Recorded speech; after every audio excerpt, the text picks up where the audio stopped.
we're here all to this building tonight. It's a special evening because we're all here, in essence, in this building because of Marina Abramovich. She is a woman who's been an educator and an inspiration to many, many people, and despite being a superstar, has been able to bridge gaps between cultures like nobody else. She's certainly a great communicator. So it has come to be that we would form an institute to capture this spirit of hers so that we can share it with generations to come. Our education is in such a quagmire and stuck in bureaucracy that often art gets stuck.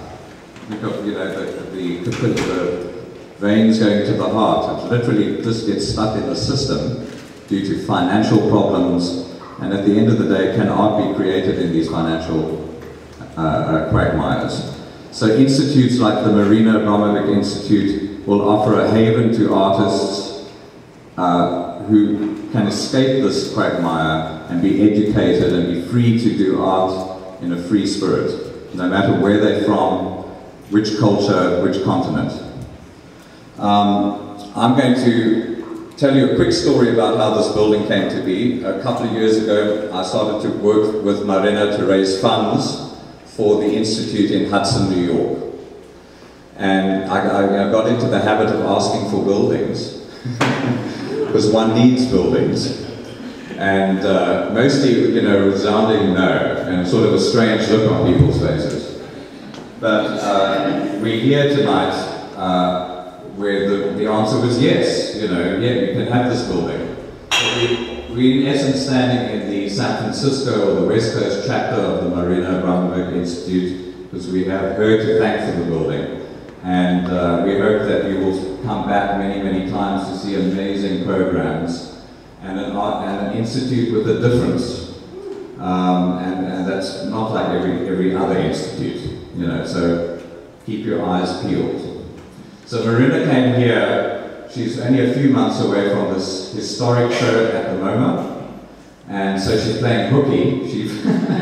She didn't tell them she was coming, she just flew. So we're so grateful that she's here tonight, so please join me in welcoming her, and prepare for school with Professor Abramovic. Sit upright, pay attention, and I think we're all in for a treat, so please, Marina Abramovic.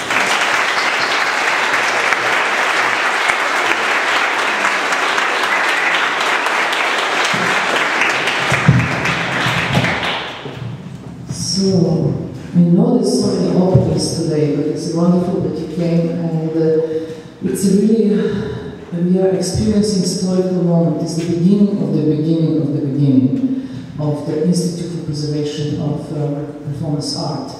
So, I have to do a few explains why I want so much to make this institute and what institute is going to be about. I always think that an artist, after a certain age, have to really think about his legacy, and he has to think what kind of things he can leave behind. And only the thing he can really leave behind is good ideas. You know, you can't take things with him into the grave, but the good ideas is very important. And I also think that the duty of an artist is to give unconditional support to the younger generation of artists, and to give them advices and to help in many different ways. And it's very strange how actually artists are really selfish human beings, and how little of these things are happening. But we have to think about some people who done some good jobs. I don't know if you know, but Rauschenberg made this hospital for the artists, actually, which artists can go and have free help.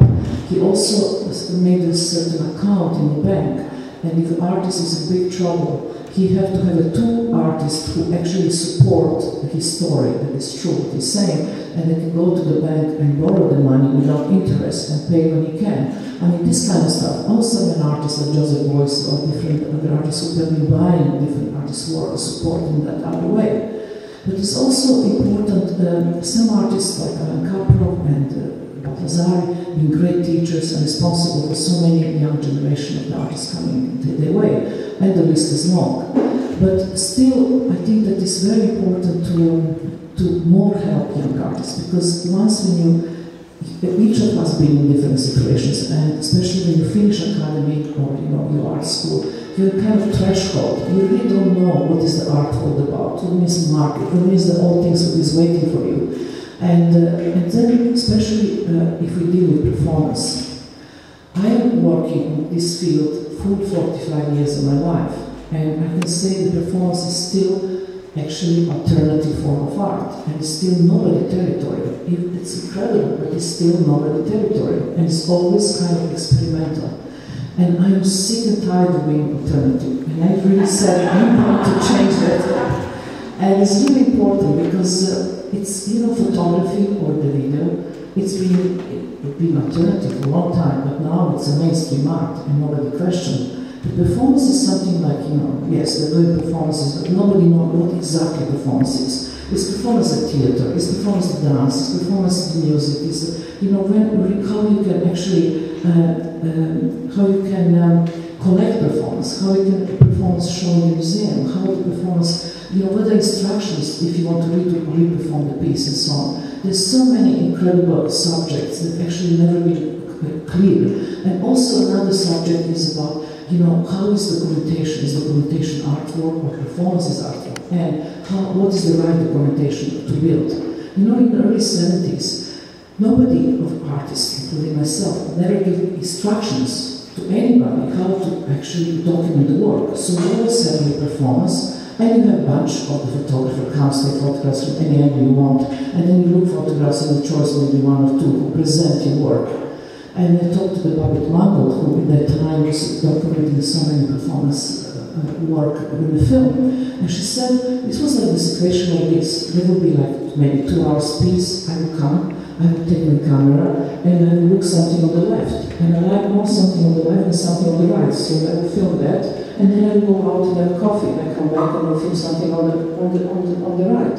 And then so that means that entire documentation of early 70s is actually subjective and not objective, actually, and subjective of the artist, of the photographer, or the how you call the